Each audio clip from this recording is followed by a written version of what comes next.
반갑습니다. 오늘 우리가 말씀 읽기를 따라서 함께 살펴갈 본문은 구약성경 예레미야 25장입니다.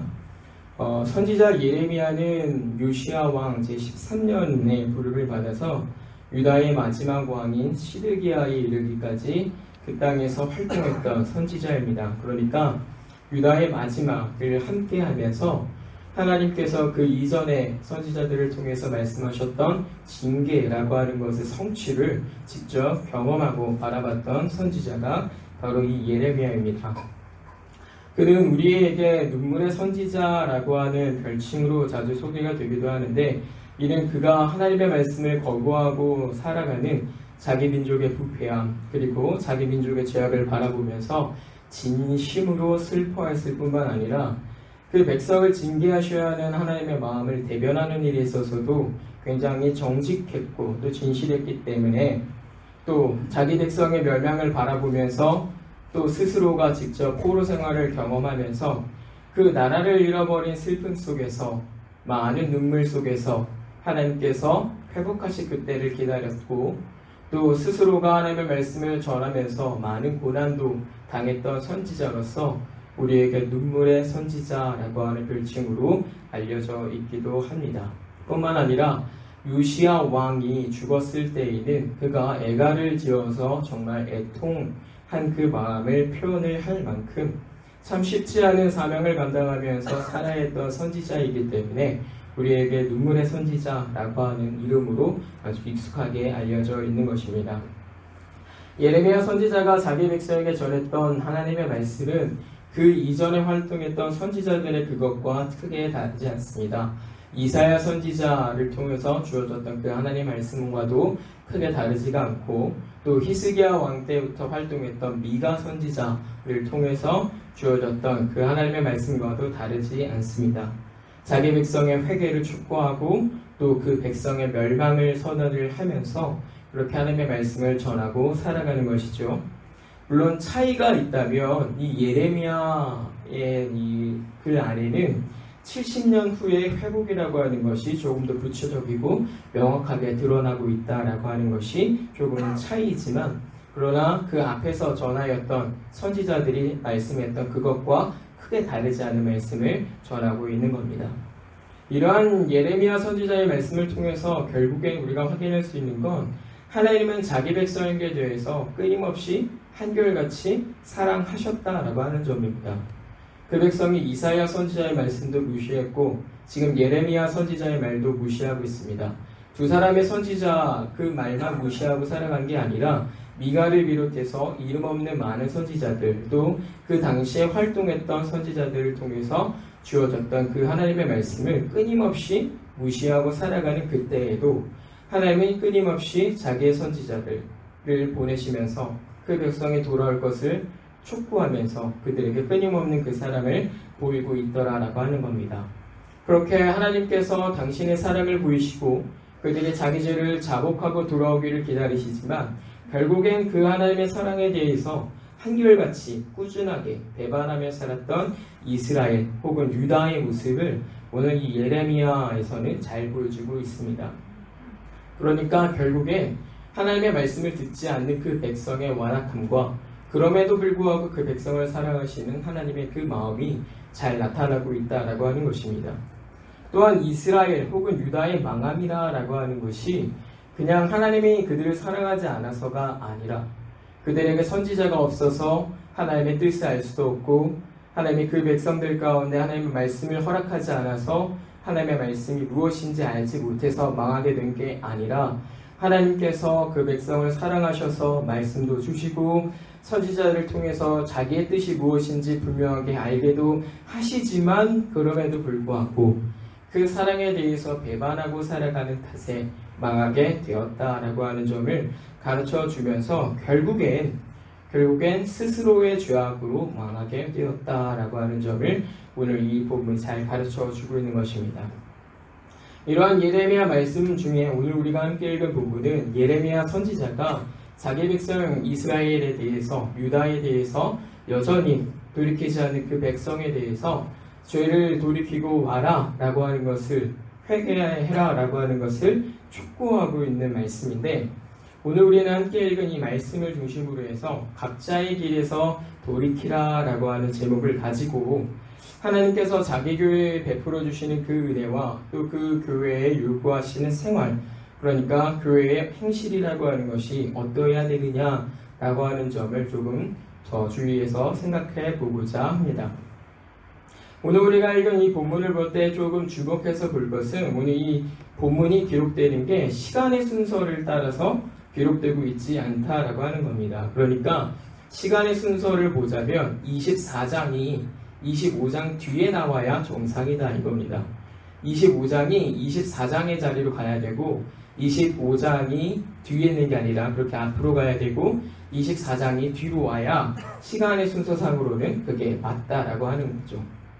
성경은 우리가 잘 눈치를 채지 못해서 그렇지만 많은 부분에서 이렇게 시간의 순서를 무시하고 어떤 특정한 목적이나 의도를 가지고 그 배열을 다르게 해서 그 안에서 드러내고자 하는 것을 더 명확하게 드러내는 경우가 자주 있습니다.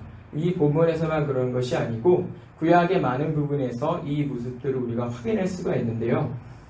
이러한 것들을 통해서 우리가 흔히 알 수 있는 것은 첫 번째가 하나님의 뜻이 과연 무엇이냐라고 하는 것이고 두 번째가 그 하나님께서 드러내고자 하는 것이 무엇이냐, 그러니까 자기 백성을 향하신 그 하나님의 사랑이라고 하는 것 혹은 하나님의 은혜라고 하는 것이 무엇이냐라고 하는 것, 그리고 그 백성의 죄악이 과연 어떠할 만큼 심각한가, 그러니까 그 백성들의 죄악이 얼마나 극악무도한가라고 하는 점들을 드러내기 위해서 때때로 이 성경은 이렇게 시간의 순서를 바꿔서 기록을 하기도 합니다.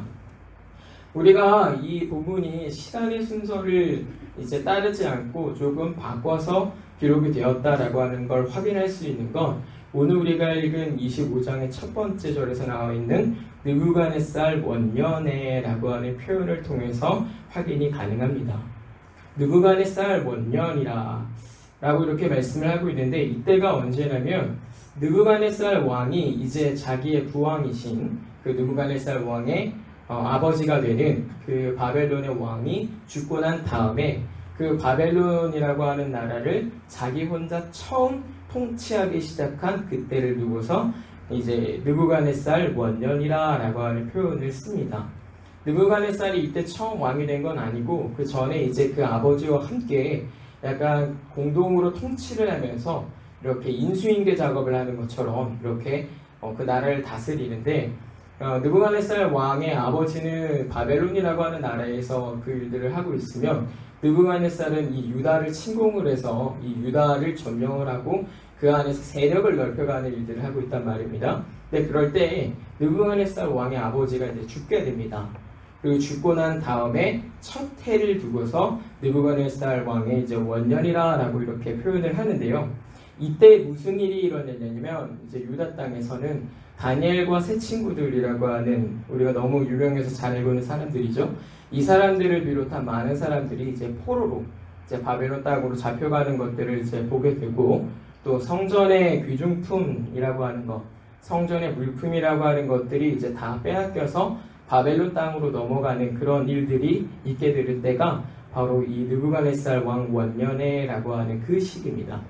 그런데 24장 1절을 보시면 그 시작에서 뭘 말씀하고 있냐면 이렇게 표현을 하는데 바벨론의 느부갓네살 왕이 유다 왕 여호야김의 아들 여고냐와 유다 보관들과 목공들과 철공들을 예루살렘에서 바벨론으로 옮긴 후에라고 하면서 시간적으로는 도무지 먼저 나올 수 없는 기록이 여기 있음을 우리가 확인할 수 있습니다. 그러니까 시간의 순서상으로는 뭐가 먼저 있어야 되냐면 느부갓네살 원년에라고 하는 그 사건이 먼저 있어야 되는 겁니다. 느부갓네살 원년에 이 바벨론으로 다니엘을 비롯한 친구들이 끌려가고 포로들이 끌려가고 그리고 난 다음에 이제 성전의 귀중품들이 옮겨가는 거죠. 그것이 있고 난 다음에 그 다음에 24장의 내용이 나와야 되는 겁니다. 그 일들이 모두 다 끝나고 난 이후에 라고 하는 것으로. 그래서 시간의 순서상으로는 24장이 앞에 나오는 게 아니고 그 뒤쪽으로 나오는 것이 사실은 정상적인데 그 순서를 바꿔서 지금 기록을 하고 있다라고 하는 것이죠. 역시나 이렇게 이제 말씀하고 있는 이유는 이 도치된 구문 속에서 이 시간의 순서를 조금 무시하고 기록되고 있는 이 내용들 속에서 하나님께서 이 교회에게 특별하게 보이고자 하시는 그 뜻이 있기 때문에 그렇습니다. 그게 무엇인가 라고 보면 다른 게 아닙니다. 그 교회를 사랑하시는 하나님의 그 마음입니다. 그 교회를 향하신 그 하나님의 사랑입니다. 그 교회보다 앞서 있는 하나님의 그 사랑을 먼저 드러내기 위해서 이 본문이 조금 이렇게 순서를 바꿔서 기록이 되고 있다라고 하는 것이죠. 우리가 그 내용들을 어떻게 확인할 수 있냐면 24장에 기록되고 있는 그 내용들을 조금 생각해보면 확인할 수가 있는데 24장의 내용을 보시면 어떤 내용이 있냐면 무화과 비유가 나타나고 있습니다. 좋은 무화과가 있고 나쁜 무화과가 있습니다. 그것들이 이렇게 따로 구별이 되어서 이제 하나님께서 두고 있음을 우리가 확인할 수가 있는데 그러면서 하나님 뭐라라고 말씀하시냐면 포로 생활을 시작하는 자기 백성을 이렇게 좋은 무화과처럼 내가 돌볼 것이다 라고 말씀하고 있는 걸 우리가 볼 수가 있습니다. 그러면서 뭐라 말씀하시냐면 그들에게 여호와를 아는 마음을 주시고 또 그들이 전심으로 하나님께 돌아오게 할 것이다 라고 하나님이 말씀하고 있는 걸 우리가 확인할 수가 있습니다. 그러면서 하나님이 무엇을 약속하시냐면 그들은 내 백성이 되고 나는 그들의 하나님이 되리라 라고 하는 그 약속이 이 본문 가운데 나타나고 있음을 우리가 확인할 수가 있습니다. 하나님께서는 그렇게 자기 백성을 구별해 두신 다음에 그렇지 않은 사람들, 그렇지 않은 것들과 관련해서는 모조리 다 버릴 것이다, 버릴 것이다 이렇게 말씀을 하고 계시는 것이죠. 이러한 말씀이 있고 난 다음에 뭐라 말씀하고 있냐면 25장에서 우리가 읽은 이 본문을 보시면 돌이키라 라고 하는 겁니다. 돌이키라. 시간의 순서상으로 기록되어 있는 내용들을 이제 보자면 너희는 돌이켜라 라고 말씀하고 난 다음에 하나님께서 이렇게 구별하실 거다 라고 하는 것을 이해할 수가 있지만 그걸 바꿔서 뭘 강조하고 싶냐면 하나님이 너희를 이렇게 사랑하시니까 하나님이 너희를 이렇게 돌보실 것이니까 하나님이 너희의 백성이 너희가 하나님의 백성이 되기로 그리고 하나님이 너희의 하나님이 되기로 약속하고 계시니까 너희는 돌이켜라. 그 하나님의 사랑 앞에서 너희는 돌이켜라 라고 하는 걸 가르쳐 주는 겁니다. 그러니까 성경은 이러한 이 구문의 도취를 통해서 우리에게 자기 백성을 향한 하나님의 그 사랑을 먼저 보여주고 난 다음에 그 사랑을 힘입어서 죄에서 돌이킬 것들을 요청을 하는 겁니다. 그러면서 언제나 우리에게 있어서 교회에게 있어서는 그 하나님의 사랑이라고 하는 것이 항상 앞서 있는 것이다 라고 하는 점을 가르쳐 주는 거예요. 하나님께서 좋은 무화과처럼 돌보시는 그 백성은 자기들이 먼저 회개하고 돌아와서 하나님 앞에 용서를 받아서 그렇게 돌봄을 받는 것이 아니라 아직 회개도 하기 전에 하나님께서 그들을 특별히 구별하여 두시고 그들에게 회개할 마음을 주시고 그들을 용서하시고 그렇게 돌보신다 라고 하는 점을 가르쳐 주는 겁니다. 그래서 여러분이 항상 신앙생활을 하시면서 오해하시면 안 되는 건 죄의 용서라고 하는 것도 하나님의 사랑이 있기 때문에 가능하다라고 하는 겁니다.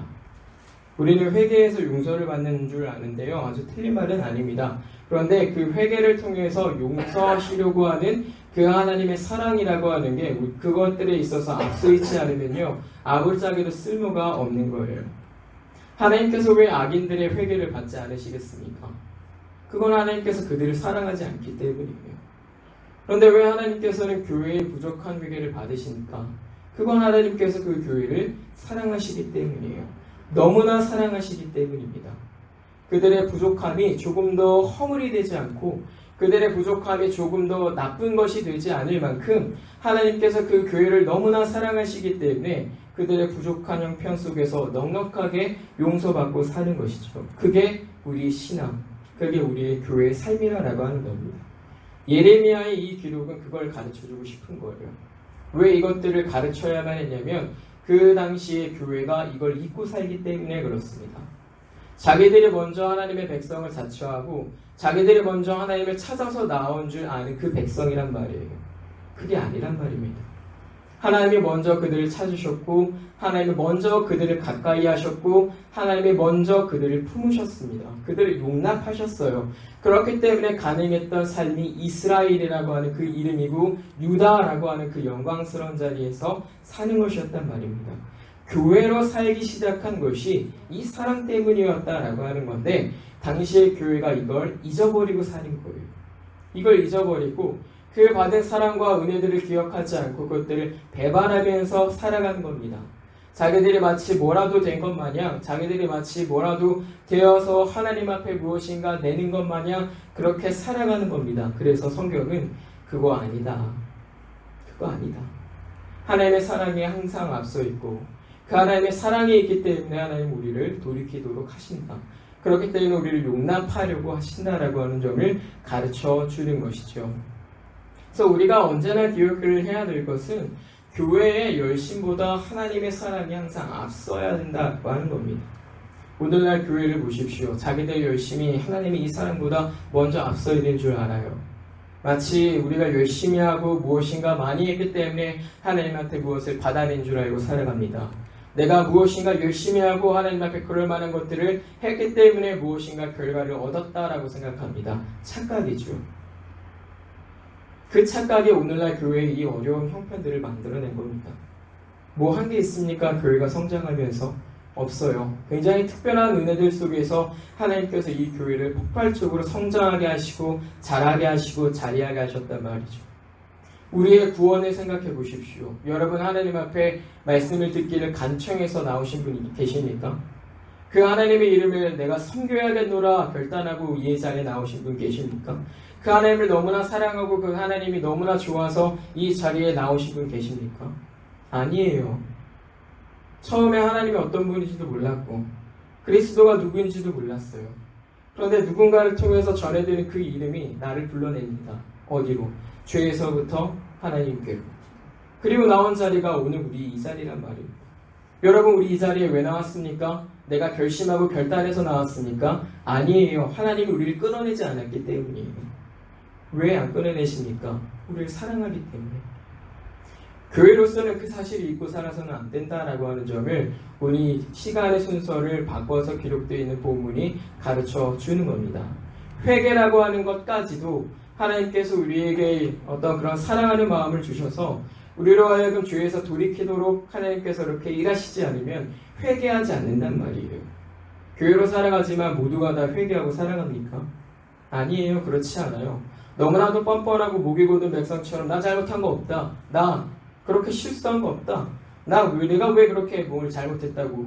내가 뭘 그렇게 잘못했느냐. 이러고 살아가는 교회가 있단 말입니다. 모두가 다 하나님 앞에서 그렇게 회개하고 살아가는 게 아닙니다.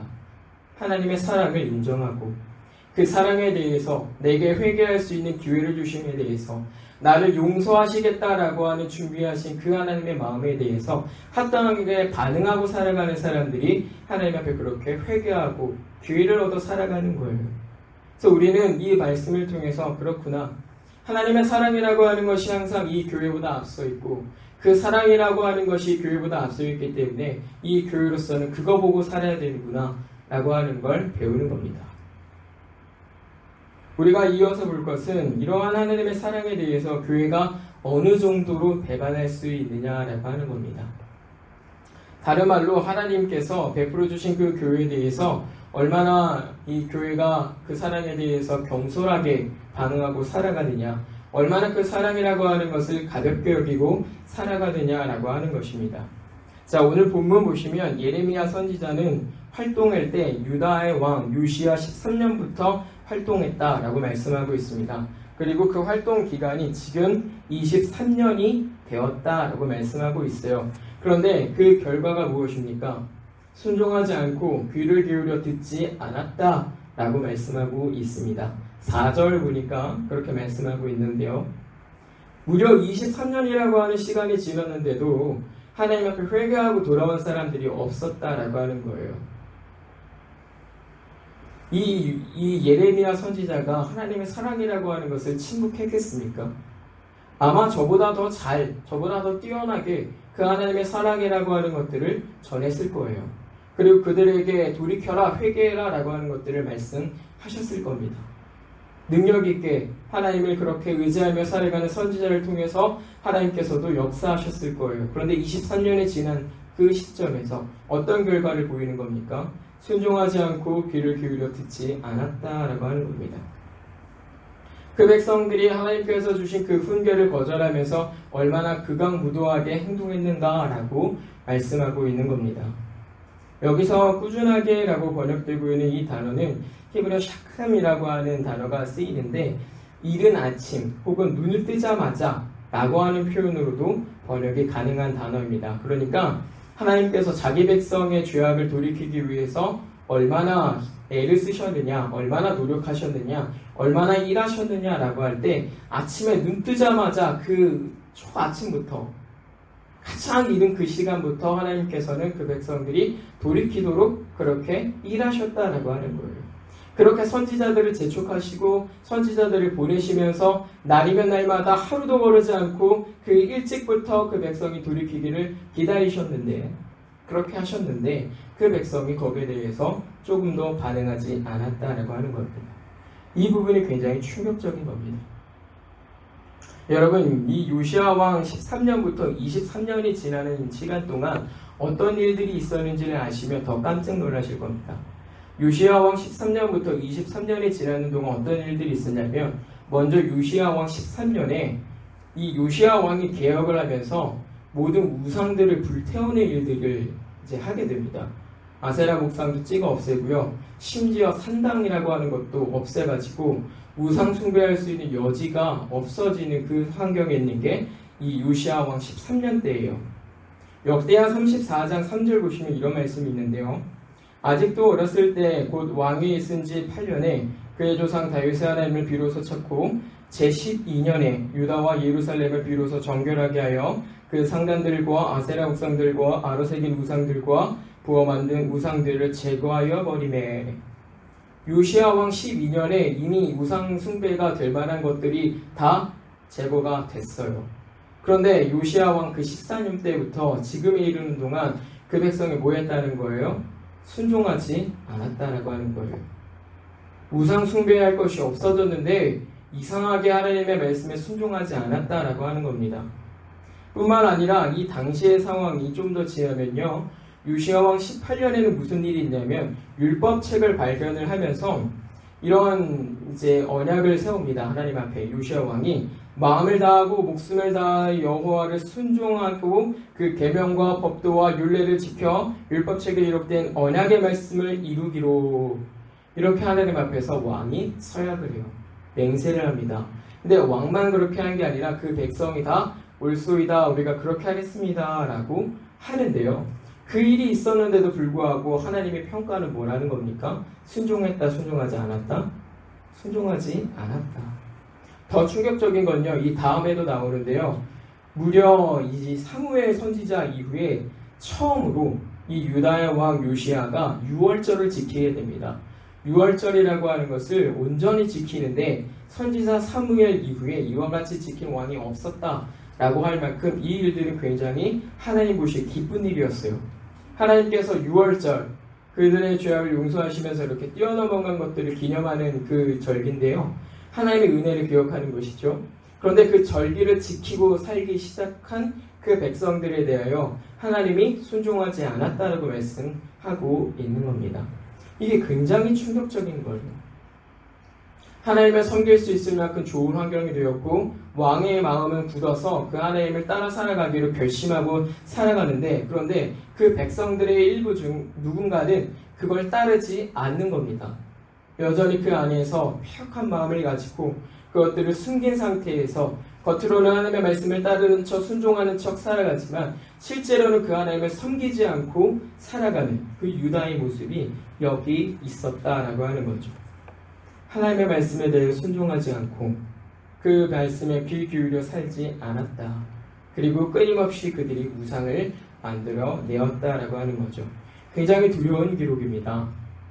우상을 없애고 율법책을 읽고 낭독하고 그것을 지켜 살아가기로 결심하고 유월절을 지켜 살았는데도 불구하고 하나님은 그 백성들이 귀 기울여 그 말씀을 듣지 않았다라고 말씀하고 있기 때문입니다. 여기서 귀를 기울여 살지 않았다라고 하는 것은 단순하게 그냥 듣지 않았다라고 하는 말씀이 아니에요. 처음부터 들을 마음이 없었다라고 하는 겁니다. 순종하지 않은 건요, 그냥 하기 싫어서 안 한 거예요. 순종하지 않으려고 했기 때문에 안 한 겁니다. 그건 내가 고의적이고 의도적으로 완악하게 그것들을 따라 살지 않으려고 해서 얻은 결과예요. 근데 귀를 기울여 듣지 않았다라고 하는 건 내가 처음부터 하나님의 말씀을 듣고 살아갈 노력 따위는, 그런 마음 따위는 갖지 않았었다라고 하는 겁니다. 이 문제가 오늘날 우리 교회에도 그대로 나타날 수 있는 거예요.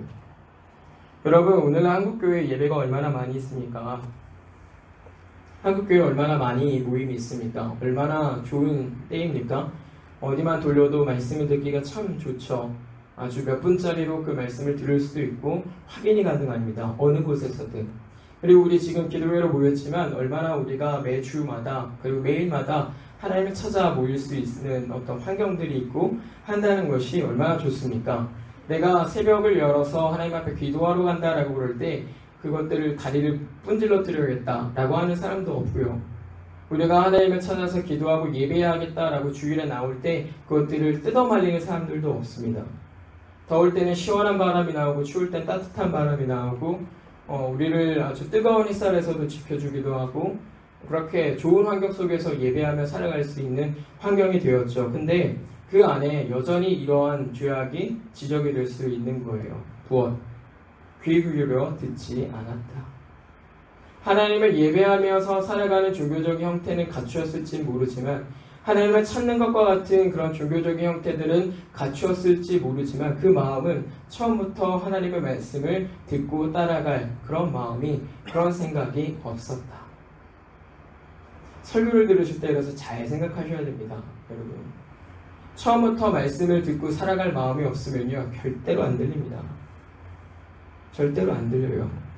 설교를 들을 때는 내가 무엇 하나라도 하나님의 말씀을 가지고 살아야겠다라고 하는 어지간한 각오가 있어야 그 말씀을 듣고 사는 것이지, 그렇지 않으면 애초에 하나님의 말씀을 듣는 것과는 관계없이 순종할 마음이, 들을고자 하는 마음이 없기 때문에 아주 무용한 일이 되고 마는 겁니다. 오늘 이 예레미야는 이러한 말씀을 통해서 오늘을 살아가고 있는 우리의 현실도 냉철하게 볼 수 있게 하는 겁니다. 모든 것들이, 겉으로 드러나는 모든 것들이 하나님을 예배하는 것처럼 보이는 그 순간에도 그 마음속 깊은 곳에서는 무엇이 있다. 끊임없이 그 하나님의 사랑을 배반하고 끊임없이 그 하나님의 사랑을 외면하고 또 끊임없이 그 하나님의 말씀을 멀리하고 살아가려고 하는 우리의 완악함이 있다라고 하는 겁니다. 이걸 우리가 항상 경계하고 살아야 하는 겁니다. 우리가 이런 말씀을 통해서 확인할 수 있는 것은 하나님께서 베풀어 주신 그 사랑이라고 하는 것을 뒷전으로 하게 되었을 때 교회가 얼마나 그 하나님의 사랑을 배반할 수 있는가라고 하는 것입니다.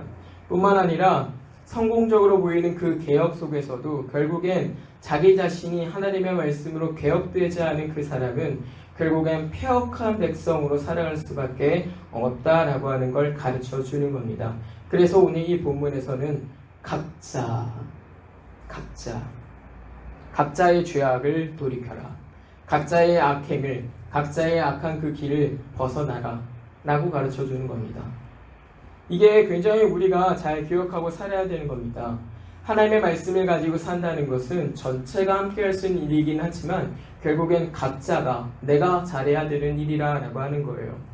내가 먼저 하나님 앞에 그렇게 올바로 살아가지 않고 받은 은혜와 그 사랑에 대해서 합당하게 반응하지 않고 살아가면 아무리 교회가 건강한 활동을 하고 아무리 교회가 건강한 이름을 얻는 것처럼 보여도 그 안에서 나는 하나님 앞에 범죄하고 살아가는, 내 죄악을 더하고 살아가는 일밖에 하는 게 없다라고 하는 걸 오늘 이 본문이 가르쳐주기 때문에 그렇습니다. 아무리 예배하는 모습을 갖추고 살아간다 할지라도 그가 하나님의 사랑을 깨닫고서 그 사랑에 부합하게 자기 죄악을 돌이키고 살지 않으면 결국엔 그것이 하나님 앞에 죄악이라 라고 하는 것을 오늘 이 본문이 우리에게 너무너무나 잘 가르쳐 주는 것입니다.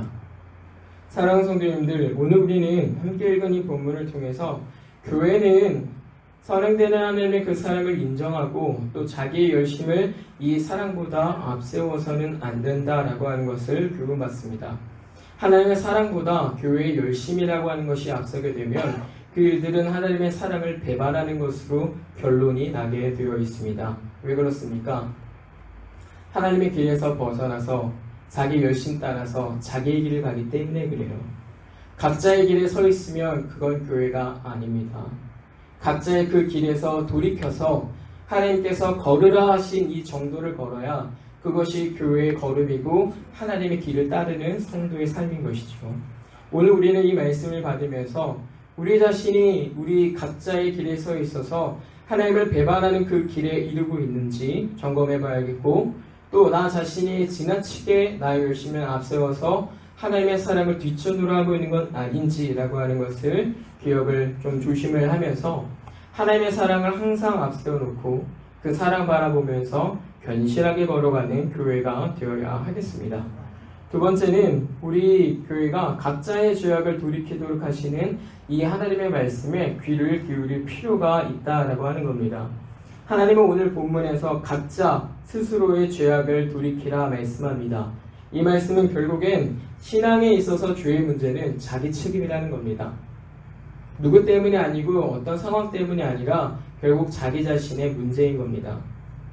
내가 한 행동이고 내가 벗어나지 못한 문제이고 내가 돌이키지 않은 그 문제의 결과들인 겁니다.